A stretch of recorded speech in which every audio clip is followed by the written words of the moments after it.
Thanks, Pavel. So we've had some great talks today. You've had some great clinical stuff. You've had some great statistical stuff. Andrew's made me say I have to speak things clearly. It's desperately intimidating to follow up. What I'm going to do now is I'm not going to talk about any particular trial. There's some generalities here about what we need to consider when we're doing drug development. As Pavel said, I work in Edinburgh, the Experimental Cancer Medicine Centre, where I do phase 1 trials. And that's the kind of oncology side of what I do. And then there's a pharmaceutical medicine side of what I do, which was the Centre for Drug Development, which is like the biotech within the charity, but does drug development. So this talk kind of brings together those different aspects and what we need to think about when we're trying to choose the right dose. And there was a question online, I think it was from Ada, of asking, what do you do when toxicity, oh, those are my conflicts of interest. What do you do when it's not toxicity that you're looking for? And the reality is, it's usually not toxicity we're looking for. A lot of our trial designs are based around finding that safe range or sadly still trying to find the maximum tolerated dose, which isn't always what we need anymore. But these are the things that we really want to look at. So we do have toxicity and safety. Oh, for people online, do I need to do, I can't do a cursor on there. Okay. Well, you can't see a pointer online, so sorry, you should have been here. So safety is what we're talking about. That was very mean. I'm sorry. That's true. So safety, that's when we're talking about these dose-limiting toxicities. And I have to say, it warmed my heart to hear another specialty talking about dose-limiting toxicities, because usually we're in our own little oncology boat dealing with drugs that are quite that toxic. But when it makes the difference between life and death is when you have a treatment that can have that level of toxicity. And many of our treatments really did walk a very narrow path in oncology, and it's only recently changed, but that's also changing how we do trial design. Because really, it's not safety we're talking about, it's tolerability. What's the dose that people can reasonably take and feel that it was the right trade-off for the benefit they're going to get out of the drug that they're taking? But it's not just that. It's fine that people are tolerating it. It also needs to do what it's meant to do. Part of that is pharmacokinetics. So these are the drug levels. You need to have enough of your drug to be doing the job that it's meant to do. And there's different ways that we look at the pharmacokinetics, but perhaps the most common one is a lot of our drugs inhibit some kind of pathway. And you need to know that at the lowest level of that drug in someone's body, it's still inhibiting the pathway. So what's the Cmin concentration going to be? Then there's pharmacodynamics. So that's what's the effect of the drug. So generally, what's the biological effect? And we can go from the most proximal things, so receptor occupancy. Does it bind whatever target it's meant to bind when it's at the concentration you're giving it? And by doing that, is it then engaging with it? Maybe it's meant to change some form of signaling that can then be picked up. So if you see if that signaling's changed, that's proof of mechanism. So is it biologically doing what it's meant to do on the pathway?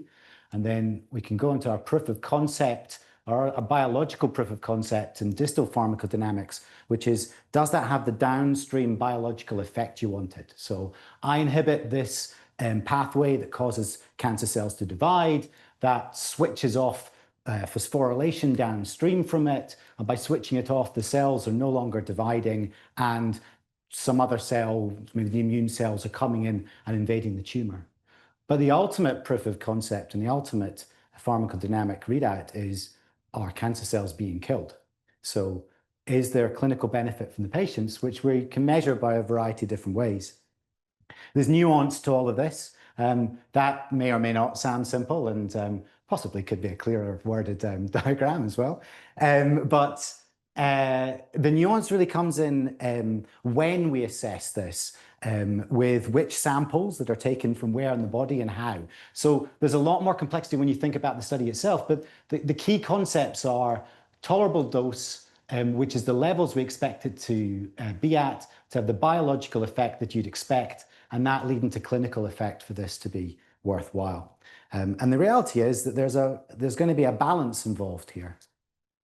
And that balance is mostly about the tolerability versus all those PK/PD things. And that's because the higher the dose, likely the less tolerable, but the more likely you're going to do this. Having said that, I haven't put efficacy on that side of the tacky balance that I've got here. I've put it here because, and this was something that came up in one of the earlier questions, efficacy can be impaired by too high a dose. Because what happens if the dose is too high, the patients don't tolerate it. They need to interrupt their dose, or they need to have a dose reduction, or they decide to stop entirely because this isn't the trade-off they were expecting when they decided they were going to have that treatment. So if we really want efficacy, we need the right balance of our dose that gives both tolerability and all of these PK and PD effects. And that's something that's been recognized by the regulatory authorities. So the FDA, unlike the MHRA, has got a separate division for oncology. And they, under Rick Pazder's guidance, they've developed this Oncology Center of Excellence, which is really trying to see what we can do to make the development of cancer drugs better. But actually, a lot of it applies to all other therapeutic areas as well. And one of the things that they picked up on in all the trials that come to the licensing decisions is that the dose that's being used in the licensing trial is obviously clearly not the optimal dose. Because if the majority of the patients in your trial are having to interrupt their drug or reduce their drug dose, then that clearly wasn't the right one to have been taken there. And if we then license that drug with that specific dose, then in the real world setting, we're telling everyone, take this one, even though we've not worked out that it's actually the optimal dose. And what's happening is that the benefits seen in the clinical trial don't always translate into the real world population, not least because that's usually a slightly less well population, who are slightly less able to tolerate the high doses that came through. And then the dose that they're now being treated with needs to be reduced. And what they actually receive is not the dose that was in those registrations trials. So you don't actually know quite how good it is or isn't. And when the patient then asks, all right, doc, so you said that I can't really manage that 40 milligram dose of this. I'm taking the 30 milligram dose. What's the chance that I still benefit from that? And we don't always have the data to answer that question. So the big lack is understanding the dose relationships. We need to know across the spectrum of doses that might be used, what really are what really can we expect for dose levels, for the drug levels in the system? What can we really expect for the biological effect of the drug? What will the tolerability be? So do we benefit by going down in dose? And what's the efficacy? Because if we don't know this, we don't know what benefits we can expect in patients of the doses that we're actually going to use it at. They noticed additional issues. They noticed that the benefit wasn't as good in real world settings. They noticed that some of the long-term outcomes like overall survival, probably the most important endpoint in cancer, wasn't matching what was seen with early response rates. And a lot of that is because you can drive a lot of toxicity for a short period of time and get a lot of benefit. But if people can't maintain that dose, they can't maintain the benefit. And that probably means we're using the wrong dose. So they suggested that something different needs to be done. And one of the things that they suggested was that we need to understand those relationships, and then we need to do randomized studies that tell us whether a drug is really better at one dose level versus another. But how did we get in this mess in the first place? And we got into this mess because in cancer, the drugs that we've been using are chemotherapy. And the truth is that the more chemotherapy you can give someone, the more they can tolerate it, the better it is. So the dose response and the dose toxicity curve, and we're going to look at this little graph on the left-hand side. There's a red and a blue here. Red's toxicity, blue is efficacy. I think that's a sensible way of having the colors. We're going to come to this next plot in a bit. And you'll see that these two are overlapping. And what matters about that is that whatever our maximum tolerated dose, so when we're starting to see the toxicity we wouldn't want to see anymore, we're still on a sort of exponential phase of clinical benefit for the drugs. So it is worth pushing the dose as much as possible, because each little step on dose is increasing toxicity, but is also greatly increasing efficacy. And thankfully, that's not the kind of drugs that we're often working with nowadays. Now we have something that follows this plot, follows more like this plot. So the toxicity, again, is an exponential relationship. As you give more drug, you'll eventually get more side effects. But the efficacy is usually way below once we've hit these great levels of toxicity. So we saturate our biological effect early on. And if we're pushing up dose here, we're getting small incremental benefit for large changes in toxicity where it really isn't worth it. And that means that for our current generation of oncology drugs, we're a lot more like this one on the right. Now, annoyingly, this one on the right, the blue is the toxicity and the red is the response. I only noticed that in prepping for this talk yesterday, why would they do that? And what you can see here, we're saturating our biological effects. So the higher the dose level we've got, the more effect we're getting. And then we're reaching a kind of shoulder where it's hard to improve on that much more. But eventually, when we start hitting our higher dose levels, we're beginning to hit the toxicity curve. So this is the range that we want to be in. We don't want to be pushing up this part of the dose toxicity response curve. Also, our drugs are better than they used to be, which is fantastic. But the side aspect of that is people stay on them for longer. So if you do leave patients with toxicity, that's a toxicity that they're not going to have for just a few months of treatment. They might have for a large number of months of treatment, or if we're lucky, a few years of treatment. And then it really matters that we consider what that long-term toxicity is like, and if lower doses could achieve a similar benefit. So there were a number of recommendations that came out from that review in Project Optimus, and they aren't all listed here, but I'm highlighting some of the most important ones.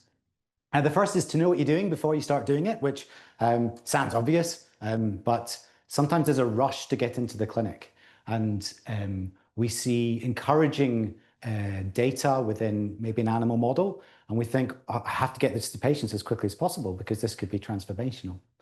But if we don't understand quite how it's working in those models, and particularly what are the doses that we need to aim for with patients, what's the biological effect that we need to see to know whether it's working, then we can't do the piece of finding the right dose.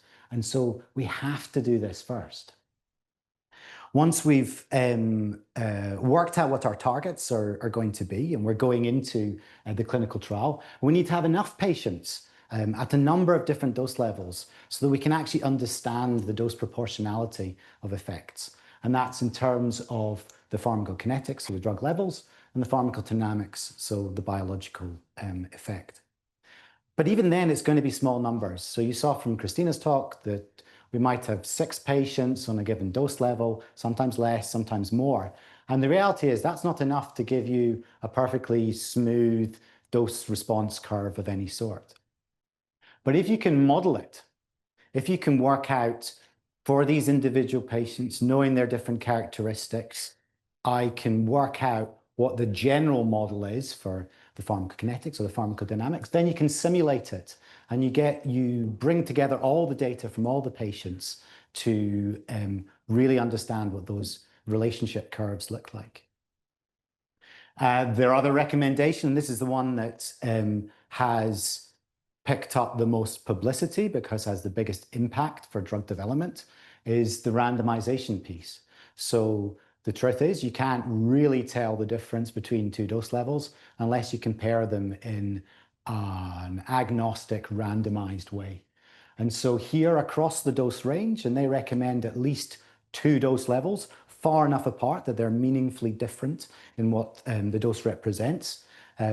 Randomized comparison. It doesn't need to be statistically powered, but just enough that you can validate your dose response models and get an idea of the difference between those dose levels. The lowest one would be the minimum dose that would be expected to have the biological effect. So this is where your preclinical information becomes really important. So this is the dose that you think is going to be active. The highest can be anything within that safety range. It might be that maximum tolerated dose where patients were encountering those dose-limiting toxicities. For them, there needs to be a readout of efficacy as well, because it's not just at those 2 dose levels, what are we seeing for toxicity, pharmacokinetics, pharmacodynamics. It's also, what's the clinical benefit at each of those dose levels, because that's really the decision that you need to go forward. And that goes back to Christina's model, where you looked at efficacy for that third patient who had a dose-limiting toxicity but had response to the treatment. So efficacy always needs to be part of that equation. And the FDA also recommends that we take a wider pool of data about what represents benefit. And patient-reported outcomes are undoubtedly part of that, because as clinicians, we have a scale, we're recording things, but that might not capture all the impact on patients. And if we can get our patient-reported outcomes better, then we really know what the impact of the toxicities are. Variability. Now, in the area I work in cancer, of course, that's about tumor types and biomarkers, but it could equally be about ethnicity, immunotherapy. We found there's a difference in depending on sex, and then comorbidities. And we heard earlier about patients with dementia and the many comorbidities that might affect the drugs you could possibly give them. And if you get all of this, then you can define what your dose escalation or reduction strategies would be in your subsequent registration trials. So when you go do your big phase 3 trial to find out if your drug's working or not, you can pre-plan. They run into toxicity, I will do this exact dose reduction, and I still expect benefit from that dose that they go to. So the FDA wants to see a lot more of this done in early phase drug development, and that we can develop a reasonably robust model. And this one is because within our confidence areas, most of the data points are lying in there. We can predict what a whole population will see in terms of drug levels. And then we can simulate that population. So we can simulate 200 different imaginary patients getting our drug at 2 different dose levels. And we can see for each of those patients where they sit versus those 2, oh, they're not dotted anymore, the 2 different lines that we've got here. And we need to speak to a lot of people about colors and dotted lines.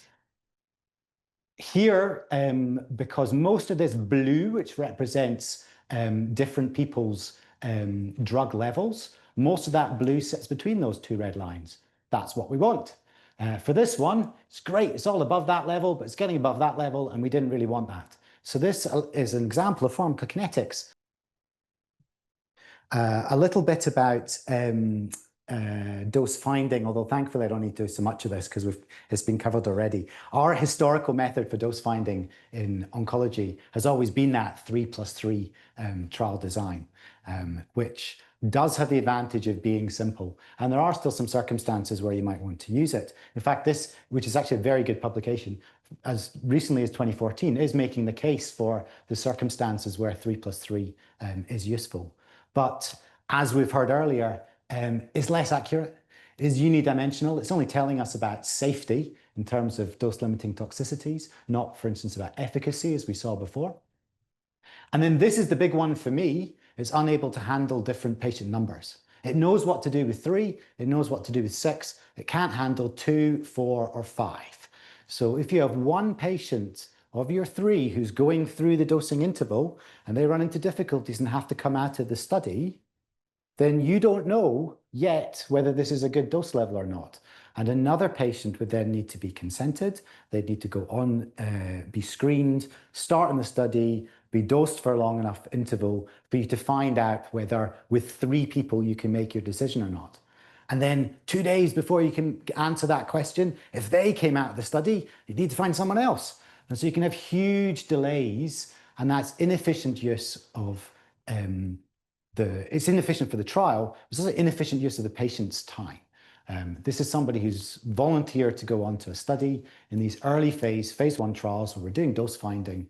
That is with absolutely no guarantee of the chance of the probability of benefit. And for their data not to then lead to a decision on the dose is a complete waste of the time that they've given up. But the other thing it doesn't do is a dose relationship model. So I talked about Project Optimus and trying to understand what different doses mean in terms of their benefit, their PK, their PD. We're not doing any dose relationship if we do a 3+3 design. If we do one of these more modern designs where we react to what we're seeing, add patients at the right dose levels, plot out what that means in terms of dose toxicity relationships, then at the end of it, we've got a little plot that tells us if we go up if we go up or down a dose in this range, this is what we would expect to see for toxicity. And this is, I think, a good example of what modern cancer drug development looks like. So this is from this group, MDICT, from 2022. It came out of the TAT conference in 2022. And they propose a variety of different models, going from the simplest design through to a highly complicated integrated design that does this dose finding and then randomization between selected doses. And really what we're talking about now is you go up in doses so you can work out the range that is worth exploring further forward. And then within that range, you see what really are the differences between the top dose, the bottom dose, and perhaps a middle dose that you might think is going to be optimal. And whether this uses an old style 3+3 or ideally a more modern design, it doesn't really matter, so long as it can feed out the dose levels we want to take forward to randomization. Or if we want to do it in a super efficient but desperately complicated way, we can try and do the randomization as we go. And the reality is that most current trials are following this model, but maybe in the future we'll start to see some of the more complex designs. So there's really, if you're going to do that, if you're going to start the dose level and work your way up and then pick some doses to go forward, there's really two things you want to find out. The first thing you want to find out is what's the minimum dose? So what's that dose that I'm going to take forward? And that minimum piece is really going to be dependent on that preclinical data, because you need to know what is the target that you want to achieve. Is that target a pharmacokinetic target? So did we show that at a certain level of drug, we saw activity within the preclinical model? Is it a pharmacodynamic effect? Do we need to see platelet cells changing in a certain way for us to know that we're getting the downstream biological effects? Or in some cases, is it clinical activity? So if we've got a highly responsive tumor where we would expect most patients who got a good dose to get a clinical benefit, then we can look to see when we're starting to see that clinical activity. And the reality is clinical activity will always trump the rest of it. But sadly, this usually isn't available for us to make the decision. We need to know the drug level we're aiming for or the biological effect we're aiming for. When we've got that, we've got our minimum dose. So what's our maximum dose going to be? And it used to be our maximum dose was driving up for the maximum tolerated dose that I talked about. So this is where dose-limiting toxicities say you can't go up any further. But that only applies in that context I spoke about with chemotherapy. And for our modern agents, we should be trying to find out what's the right dose we should be pushing up to. If we keep giving drug and it doesn't actually lead to greater drug levels within the system, so when we saturate our pharmacokinetics, then there's no point giving more drug.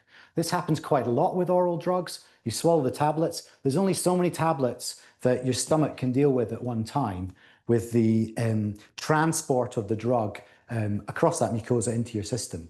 So you might saturate your pharmacokinetics. You might saturate X, which is even better to know. So this is your biological effect. So if you go up the dose levels and you've reached a dose level where no matter how much more drug you give, you don't get a stronger biological effect, then there's now no longer any point in going up to a higher dose. And if none of these things have stopped you yet, then the thing that usually ends up stopping you is that you can't physically get any more drug into somebody. And that can sometimes be because the tablets are too big, or there's too many of them, or the volume of infusion could be too high.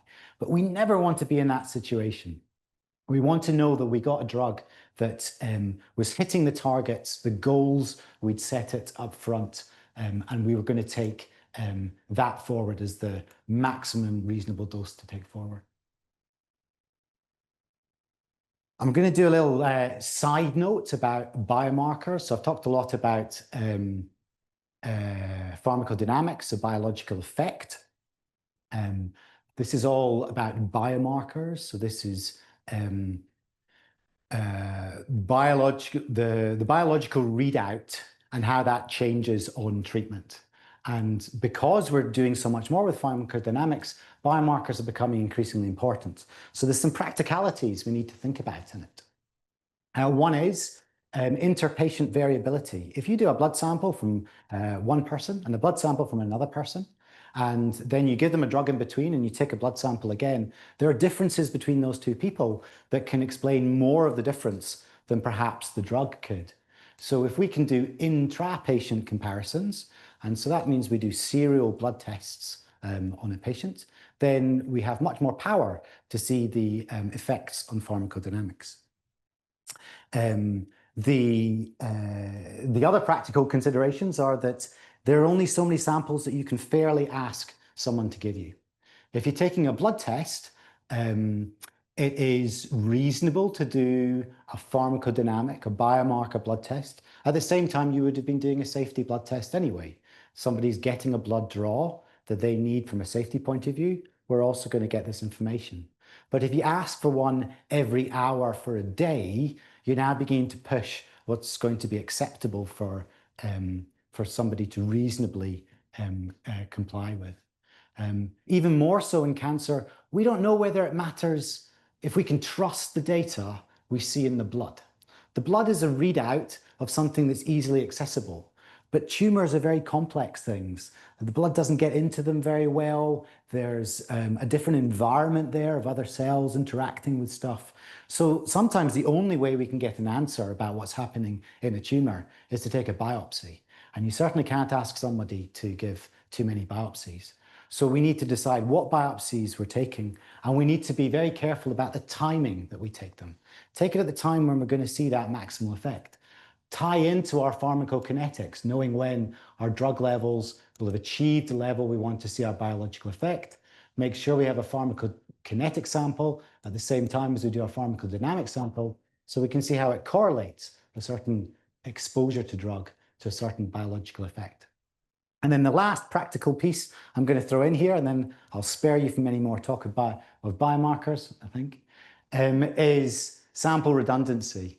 You don't want to take too many samples, but you always need one backup sample. So if you're going to take a blood sample, and it is the most important blood sample in your study, then take it twice. Take it with the second cycle of treatment and the third cycle of treatment. So if something goes wrong, you still have the sample, and that patient's time was still worth being in the study. That they were there, they went through it all, they had the blood sample taken at cycle 2, but it got lost in the taxi. Well, it's really important that the sample's also taken at cycle 3 so that their data informs everything for developing that trial.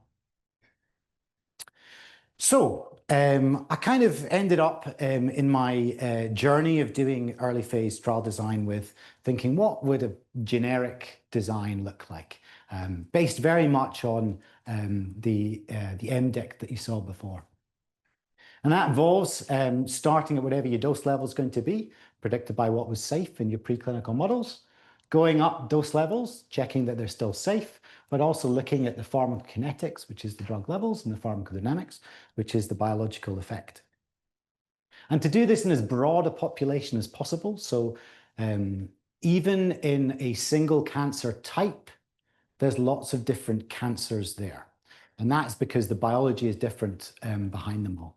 So if we expect a drug to work on a particular type of biology, we need to capture all the patients whose disease might have that biology at the beginning of our drug development.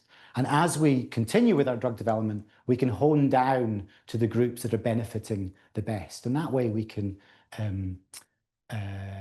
develop selection criteria that will find the right patient to be given the right drug at the right time.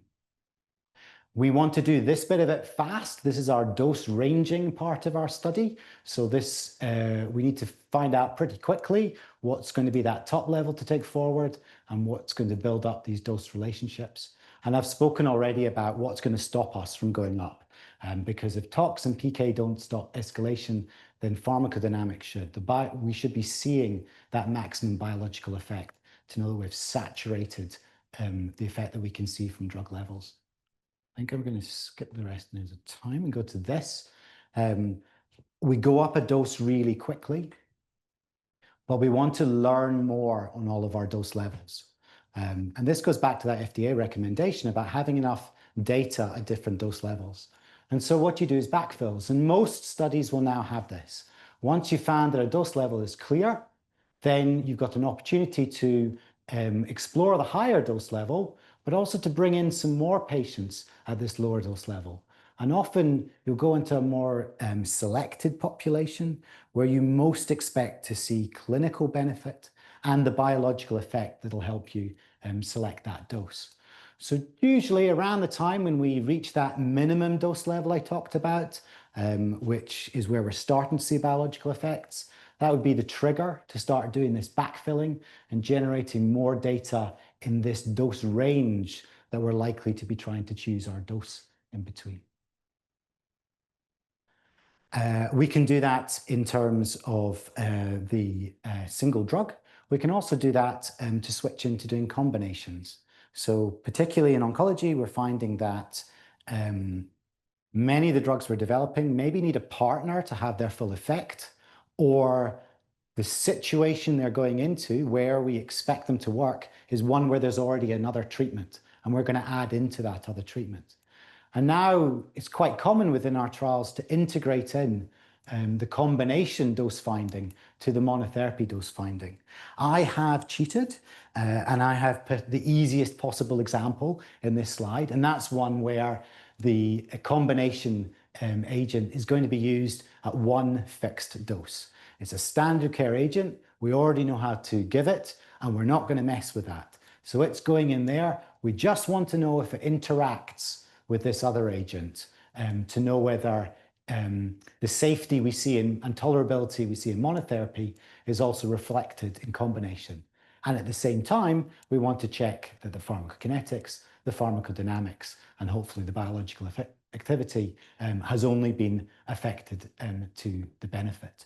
And in fact, we've done that recently for one of our CRUK agents. I can say that because Pavel designed the trial, so that was very good. And then the clinical trials, the Cambridge Clinical Trials Unit Statistical Team helped us run the trial, so that was very good. And then Bristi Basu, who's an oncologist here, is going to present that trial. So you'll see the data from that coming out later this year. If you want to do something more complex on combinations, then I think that's a talk for tomorrow. I don't want to set anyone up with anything particularly difficult, but it is very hard if you want to do a combination where you could change both agents.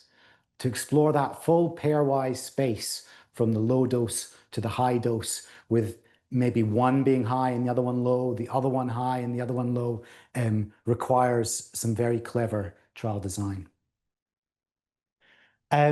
So I started all this talking about Project Optimus and how it was important to do those relationships. And we've spoken a bit about how to develop those relationships. I then said that the biggest impact has been the FDA says we now need to randomize between our two doses. And I showed you the MDICT design that shows dose finding and then going into dose randomization. But the question is, when do we do that randomization? And actually, it's probably not here. It's probably not immediately after we've done our dose escalation, or perhaps even immediately after we've done our backfills to generate enough data at different dose levels to really explore the dose relationships. It's only going to be when we find the right population to be doing the study in. Because if we're going to do this randomization to see what the tolerability difference is between the two dose levels, we also want some confidence about the efficacy difference between those two dose levels. And we're only going to see efficacy if we're looking within the right population, the population that are most likely to benefit from the drug. And that could be in terms of a particular cancer type in oncology, or a particular selection biomarker, which could be a particular mutation that drives a particular biology within that cancer that the drug targets. Or it might be an entirely different biological hypothesis. It could be that this drug interferes with a pathway that is important for new blood vessels being developed in one type of cancer, but is important for the immune response in a different type of cancer. And so we need to explore all those different hypotheses a bit so we can find the right populations to then take them into a randomized study if we're really going to compare two dose levels in an appropriate way. Oh, I promised not to do any more biomarker practicalities, and there I did. This is quick, and you don't need to read that. So if we're going to try and compare these two different dose levels, in oncology, the way we do that is we do scans, and then someone measures a certain number of lesions on the scans, and then adds up the total, and then we see if the total has increased by 20%. If so, that's progressive disease, or decreased by 30%. That's a formal RECIST response. But that, while being accurate, is a relatively crude way of measuring it, and there's a lot of uncertainty within it. And one of the other big advantages of using pharmacodynamic biomarkers is that they can give a readout of activity when you're in that middle ground with looking at the effect on the tumor size. And one of the big changes that we've seen is ctDNA, but there's a couple of other things coming in at the moment. And what that is the DNA that leaks out of cancer cells can be detected in the blood. And so it's a surrogate marker for how many of those cancer cells there are. So the summary is that as well as looking at scans to see whether dose level 4C matches up to dose level 2C, we're also going to look at a whole bunch of biomarkers to tell the difference between the two of them. And then that sort of leaves us with the last philosophical question. We did all this because we don't think that dose finding is currently optimal. And now we've got dose relationships, we've got randomized comparisons, we really understand what the difference is between one dose level and another. Are we done? No, sadly. And that's because there probably isn't one optimal dose. It's probably going to depend on different situations. And that's part of why those dose relationships are so important. Target engagement can be different. So in ovarian cancer, there's something called HER2 you sometimes see. It's a marker on the surface. You don't get as much of it as you see in HER2 positive breast cancer. So the drugs targeting one situation versus the other are dealing with a different amount of this on the surface of a cell. So you might need a different dose to have the effect you want to have. It could be about sensitivity. So we often interfere with certain kinases that are enzymatic things that are passing signals into the cell. Now we can interfere with that for a patient group who all have one type of mutation within, in this case, it's something called EGFR. But there's another patient group and they've got a different mutation. It also is an EGFR. It also causes problems, but it's affected by the drug in a different way. They might need a different dose. The overall biology could be completely different. So that was mentioned earlier about how CML is an interesting disease for new treatments because there was nothing and then new treatments came along and completely revolutionized it. The new treatment that came along was a treatment called imatinib. It was an inhibitor of the CML. It turns out it inhibits some other things as well. And it inhibited KIT, which is in a different type of cancer called GIST. You can't necessarily expect that the dose that worked in CML is going to be the same as the dose that works in GIST, particularly when they were hitting two different kinases. Patient characteristics can differ. We talked about comorbidities for those patients with dementia. There's drug-drug interactions. Again, those patients with dementia were on a lot of other drugs, many of which can affect the way the kidney or the liver process your new drug. There could be some other reason why the kidney or the liver aren't working as well, or it could be some other factor that affects that patient group.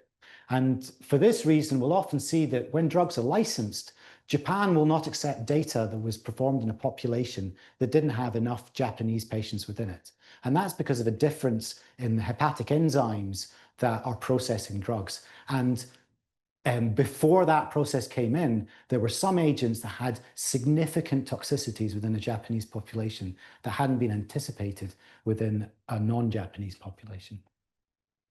There could be different tox benefit considerations. So the population I treat with cancer, if I told somebody who'd gone through 3 lines of therapy that I was going to give them this new drug, that, oh, we're hoping it's going to work for a while, we're hoping it's going to matter for that patient in terms of months, then that is an entirely different risk-benefit consideration to if I saw a patient and said, this new thing is super exciting. We think it might be able to put you in remission for the next 2 years. Under those two different circumstances, even a small difference in clinical activity for a big difference in toxicity might be accepted in a population where that has a dramatic downstream effect. Dosing strategies, if we're mixing it with other agents, if we start exploring intermittent dosing, if we're doing it in different settings, so maybe we've already got the disease under control and now we're adding in this drug to keep it under control, those different dosing strategies could affect the dose we want to choose. And then there's just factors from one person to another that completely differ. And that heterogeneity means that we might need to titrate the dose in an individual to what works best for them. So, conclusions in my last minutes, as I've desperately overrun all this, and I know that we have to run out of here before 5.